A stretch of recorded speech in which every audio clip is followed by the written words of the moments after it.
Prophecy Views, Brian Barton. I have with me today a guest in the studio that will be here from time to time from here on for a while. And I'd like to introduce Mike Ray. We call him Papa. He is an instructor with Purpose Institute, and so he brings a lot of knowledge to our topics a lot of times behind the scenes that most people don't realize. A lot of times when we have breakfast together, I refer to him as my research department. So he does a lot of the behind the scenes type of stuff, and he will scripturally research something until there just is an end to the rabbit trail, I guess, so to speak. And did you steal my outline for the day, Papa? All right, so today we're going to kind of get into some topics that really have to do with Bible prophecy, and we're going to be talking about, first of all, the situation in the South China Sea, where I guess first of all, China is building these islands, or if I understand right, maybe some of these islands disappear at high tide. Yes. They pop up at low tide, and so they put a marker on it and say this is now China, which expands their sea territory. Yes. Or they will make an island, I guess, if they need to build it up, make it a higher elevation and claim that as well, which just gives them more territory, swallowing up this shipping route through the South China Seas. Let us know a little bit more about that. What do you have on that? Well, on some of these, if you look at the map that we've got here, if you look at China, China is yellow, Vietnam is green, Taiwan is orange. And if you'll look at the China-Taiwan border, you'll notice it's yellow, orange, yellow, orange, yellow, orange all the way around. So it's That's because it's disputed. See that? All right. On some of these islands, like you'll see in the square with the yellow dots, that's China's. They're saying that belongs to them. The thing is that some of them islands, is like he was saying, like Brian was saying, is that they disappear and reappear, disappear, reappear. So they put a marker on it. But at the same time, there are some there where they have actually put bases. 2 of them that I know of, 2 bases. I honestly think that they could land aircraft there. I've seen military equipment on some of those islands. Yes. satellite They are military photos. bases. But if you look down, you'll notice a little bit that Vietnam, the green border, is not disputed. And just so everybody at home understands, we're looking at a monitor here below the camera that has the same map on it that you're seeing just right above us over my shoulder. So we're taking a look at the same map that you are, and you see those yellow dots in that square, and those are the islands that he's talking about that come and go. And then you even see some a little further south of that, off of Cambodia, just off Cambodia a little ways, that are disputed islands as well. And it looks like some of those are dotted green and some are dotted yellow. Now, if my understanding is correct, Mike, the UN doesn't even really want China doing this. They have gone against China. Yeah. There is an international tribunal that is very upset about this.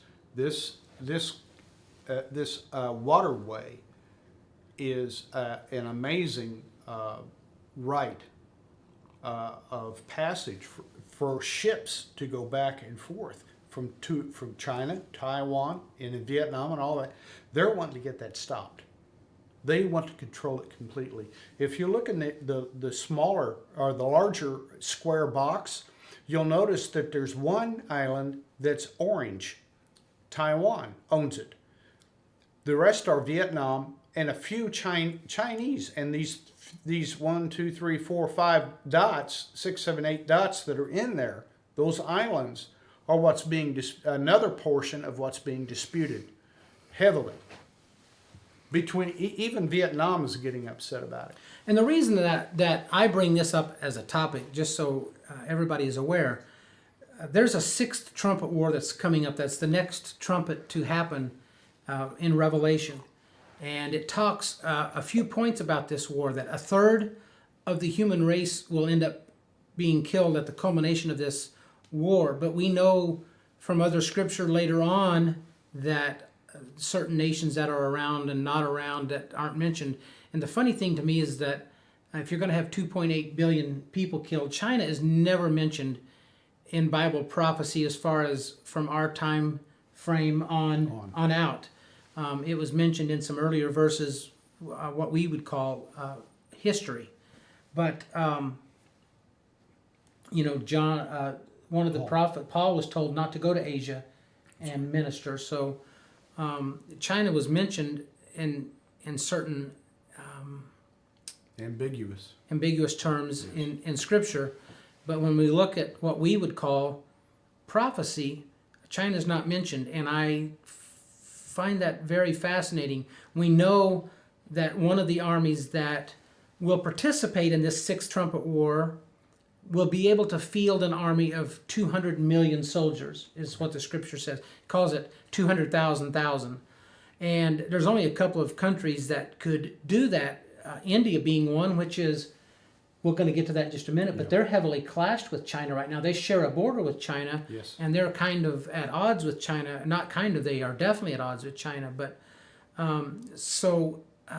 it just looks like China has its nose in everything from its One Belt Initiative goes up to Iran. We're going to discuss that in just a little bit. But Iran, they have their nose pretty much in any nation you could mention, even into Europe. And so it appears to me like they're wanting to control this shipping route, and I'm not sure if that is their ultimate goal, but I'd say it's one of them. And if they can control this shipping route, they can either charge a passage fee or just totally tell any country that they're at odds with, you can't come through. A tariff or simply no entry at all. Yep. They would entirely control that. And so the United Nations, which typically we see on the side of China, especially with like the World Health Organization lately, they have really sided with China. But in this particular instance, they do not side with China. Do you have any more on what else do you have on this China, South China Sea situation before we move off to something else? The one thing is that China right now, they have two focus points, but they don't want you to know about it. So what they do is it's kind of like a chessboard with pieces all around, and each piece represents something chaotic. The coronavirus, the American election, the riots in the streets. A lot of this stuff is focusing your attention in other directions, when in reality, they want this waterway, and their second one, which is already gone, which has already been accomplished, is Hong Kong. Yes. Hong Kong now belongs to China. And it sounds like most of the countries have. We don't like it, but they have acknowledged that they've already started changing their trading partnerships with Hong Kong. They pretty much have acknowledged that there's no stopping that, from what I understand. President Trump has actually stepped in and said, if you're going to be like China, then you're going to have the same restrictions. At the same time, you got to understand this general that is controlling a lot of this General Z. He has put out a mandate that he said to Hong Kong, you have too much freedom, and that's got to stop. That is a chilling statement. Yeah, agreed. Yes. And if I remember right, I saw last week or the week before where the Trump administration put travel restrictions on Hong Kong. So they pretty much, I'm not saying that they're not still fighting back, but they've pretty much given up on the hope of preserving Hong Kong from being just swallowed up entirely by China. Yeah. They're doing the best they can. The president's he is trying to intervene as much as he possibly can, but you got to understand that he is up against a lot of opposition. And I don't keep up with the Hong Kong situation as much as other channels do, simply because I don't see the China Hong Kong thing as through the eyes of Bible prophecy. I just don't see much. I don't either. But it does affect the world. Other than just the actions of China and how the world is starting to really draw some ire towards China. Well, China uses a lot of smoke and mirrors They stir up a little thing here, a little thing here, a little thing here. It's like what you were saying the other day. It's like a magician standing on a stage. You got the pretty lady over here, and you're paying attention to the pretty lady, and over here he's pulling things out of his sleeve. Well, that's what China is doing now. They're doing smoke and mirrors, and that's the way it works. There's one of my favorite Bible scriptures is Isaiah 9 and 5. For every battle of a warrior is with confused noise. That is what it's all about. China, Iran, and many of the others are just trying to create as much confusion as they possibly can so that you cannot tell what they are truly focused on. And there may be other agendas that we aren't even privy to. I certainly wouldn't put it past them to have other agendas in mind. Well, it's like the technology transfer between between China and Iran, where China is feeding Iran technologies and intelligence back and forth, and China, to help Iran, is trying to get the world tribunal off their back about the arms race, or about their arms race. It's you scratch my back, I'll scratch yours thing. Now I want to turn just a little bit. So when we refer back to some more details on this Sixth Trumpet War, the spark of this war appears to be the Euphrates River, and we know there's 4 nations that house the Euphrates River: Syria, Turkey, Iraq, and Iran. Yes. And of course, the one that makes there's a little bit going on in Syria. It's mostly inside of Syria. Yeah. I would say of those 4 nations, would be that sticks its head up constantly is Iran. Yes. Iran is heavily backed by China. Mm-hmm. I know that is one of their focuses because of their China's One Belt, One Road initiative. The spark of this war will be at the Euphrates River, and the scripture says there are 4 angels bound in the great river Euphrates for an hour, a day, a month, and a year, for to slay the third part of mankind, or the human race, depending on the translation you look at. So we know the spark of that war is going to be at the Euphrates River, mm-hmm. Syria, Turkey, Iraq, and Iran. But it doesn't appear to really stay there, because a lot of those nations that are along the Euphrates River, number one, you couldn't kill anywhere close to a third of the human race along the Euphrates River. There simply isn't that much population. Yeah. Number two, a lot of the countries that are along the Euphrates or close to the Euphrates, Libya, Turkey, Iran, are mentioned to come against Israel at the Battle of Armageddon. Right. And so we know they're not wiped out at the Sixth Trumpet War. Because they're there. They're still there, and they're strong enough to have a presence at the Battle of Armageddon. So it appears, and they're going to come into the Battle of Armageddon with Russia, as we know. Mm-hmm. So it appears that, in all likelihood, China is probably going, I'm not going to say it for a fact, but it appears China's probably the nation we're looking at to be wiped out in this Sixth Trumpet War. Now, understand that China is not big enough. If it were entirely wiped out at 1.4 billion, I think, if my engineer would give me a number on that, I think it's 1.4 billion population on China. So you still have another over 1 billion people left to perish in that war. Yeah. So you could almost, one of the things that's on my list to get to is the dispute between China and India. You could almost wipe out China and India and have a third of the population of the world. Yeah. And I would say, if not maybe even just a shade more, but real close to a third of the population of India. Does my producer have the number on that? 1.39. 1.3, yeah, here we go, 1.39 billion people as of 2018, so that's a fairly close census. Can you do the same thing for India on that? And so I'm just trying to kind of discern some possibilities on So it's almost the exact same size, 1.3. 1.35 billion. Literally, China and India make up almost exactly a third of the population of the Earth. It's a balance. Wow. So if those two nations alone sparked a war.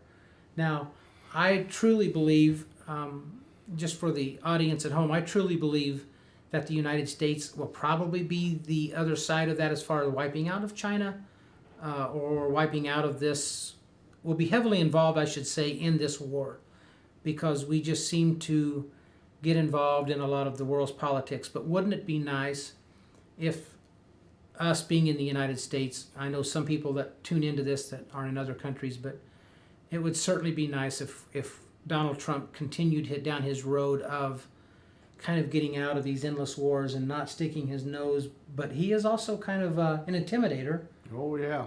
With the words he uses. To me, he's kind of like a Teddy Roosevelt. You see some similarities there? Oh my, yeah. Now, I know you were around with Teddy Roosevelt. Yeah. No, I'm just kidding. But Trump, the Trump administration does use some harsh rhetoric from time to Yes, time. they do. And it seemed to work out well with the North Korean situation, at least for the time being. But you can't always count on that type of rhetoric going in your favor. Well, I think the problem that people have with President Trump is that he is not political. He's not presidential because he's not a politician. Which is what he was He's elected. a businessman. Why he was elected. He's a businessman. And so he works under a different axiom. He works under a different method. Because you go into business, there are some things you can compromise with, and there's some things you can't, and that's what he's doing. Some people get upset with him because he doesn't compromise with something, and he's saying, "Wait a minute, I cannot compromise with this. This is who we are as as a nation. Yeah. So I am not going to compromise our spirit that we were created by." And then some people say, well, that interferes with my philosophy. And he's looking at it, and he's saying, well, if you're offended, get over it. That's his philosophy.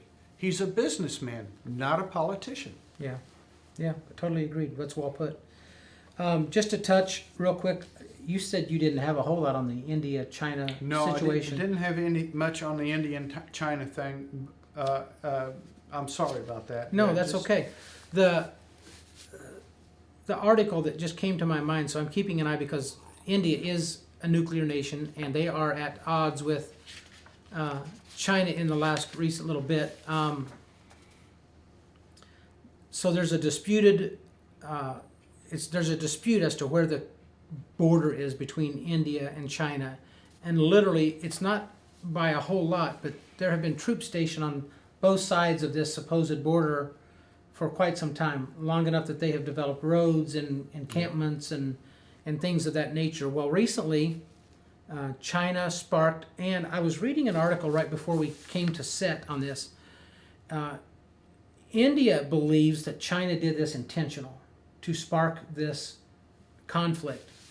There was a conflict on the border between India and China, and India lost 20 soldiers in the incident, and it really, there was some war talk among that, not heavy, but there was some saber rattling, and China and India is really something to probably keep an eye on if you're able to. Just do a simple Google search with China-India dispute or China-India border, and you can keep yourself up to date just by looking at news that would come up on that search.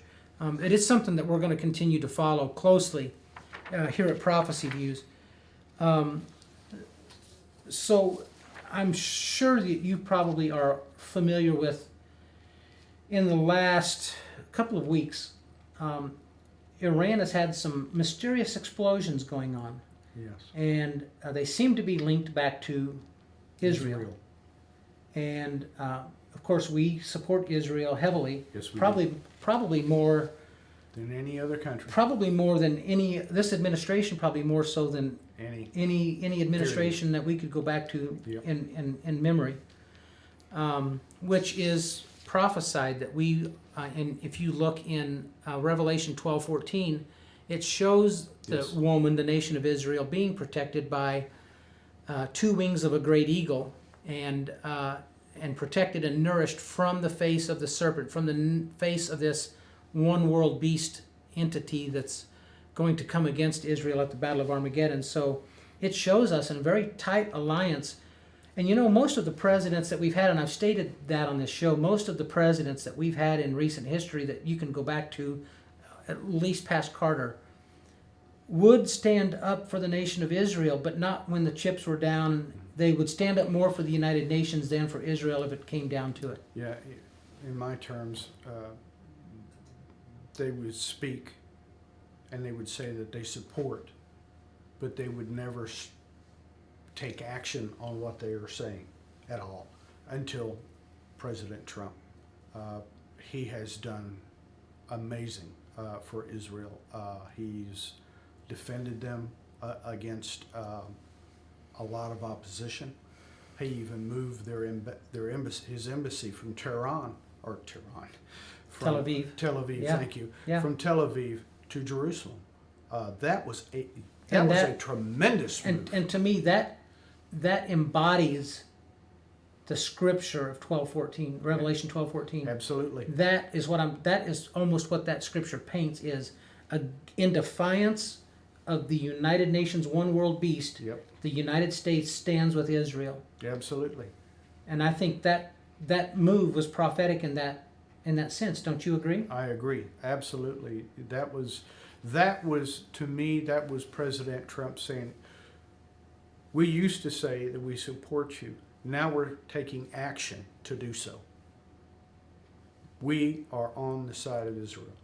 And some people liked it, some people didn't. But, you know, it's kind of like what his philosophy is. If I'm offending you, and if get over it. And this wasn't exactly on the topic, but I'm going to bring it up. So I don't expect you to have anything prepared for this, but you know, you talk about just in your conversation with Trump and Jerusalem or Israel. You know, Trump's peace agreement was launched back first part of the year, and Yes. Of course, the Palestinians are all upset because Trump moved that embassy. To Really, Jerusalem. really drew the ire of the Palestinian. And it's also on the East people. Jerusalem. Yes, yes. That's what they want as their capital, and the prime minister of Israel and his cohort. About Mahmoud Abbas, yeah. What he's saying to them is, it's not going to happen. Jerusalem is the capital of Israel. Oh, I see what you're saying. Yes, I agree. Yeah, yes. Gantz. Benny Gantz. He's coming in and saying yes, but they're wanting to annex the majority of the West Bank. And they think, oh, this is terrible, you're taking our land away. But he's saying, wait a minute, Saudi Arabia has signed off on this.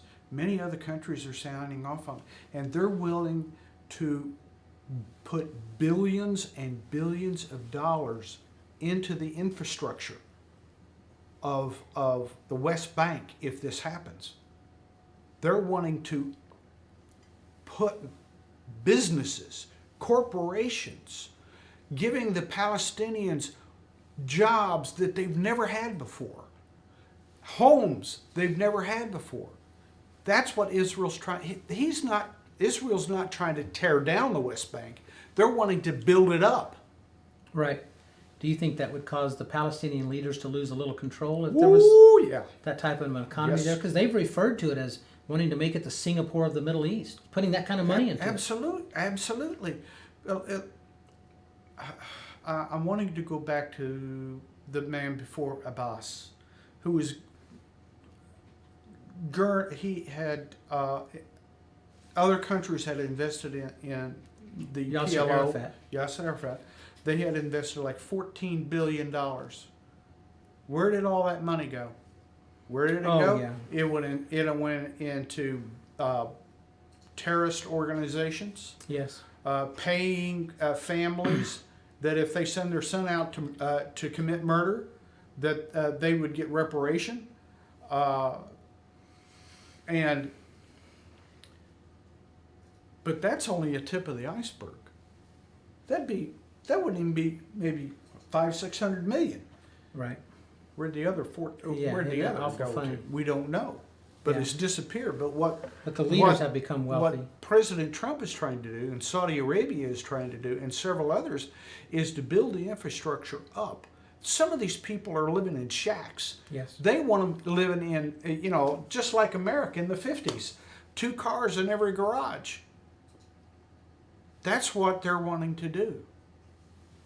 The point that I was going to make, we kind of got off a different rabbit trail. Yeah, but, we did. But that's okay, because it's all really relevant, and that is that is one of the two, that is the other thing that is set to happen next, prophecy-wise, is the peace agreement. Peace agreement. And the thing I was going to bring up, though, it seems like every time there's a peace agreement put on the table between the Palestinians and the Israelis, and the Palestinians are given a time frame to come to the table, they kick and scream and kick and scream until the last minute. Now they're coming to the table. Well, I think they are. read a news article just the other day that the Palestinians say, because the timing is almost up, because the Israelis are talking about starting to annex this property, Yeah. and it's coming down to where the rubber's meeting the road. And so the Palestinian leader, Mahmoud Abbas, the other day said, we're going to come to the table, but we're going to bring Russia with us. Well, that's no surprise. Not a bit. Not a bit. That's no surprise. That's prophetic. Russia supports Iran, who supports Palestine. Yeah. So like I said, that really wasn't on topic, but I wanted to bring up to everybody that on this segment that we've read the article that the Palestinian leader and his administration is now ready to come to talks with that. So we've pretty much covered at least we've scratched a good part of the surface on the China topic. If you'd like, stick around a little bit and we'll shoot a video and we'll talk about maybe a little more about what's happening in this country. Is that something you'd be sticking around for? Okay. You have some stuff we can share with everybody on that? The right situation here in this country? I can get out my shovel. Great.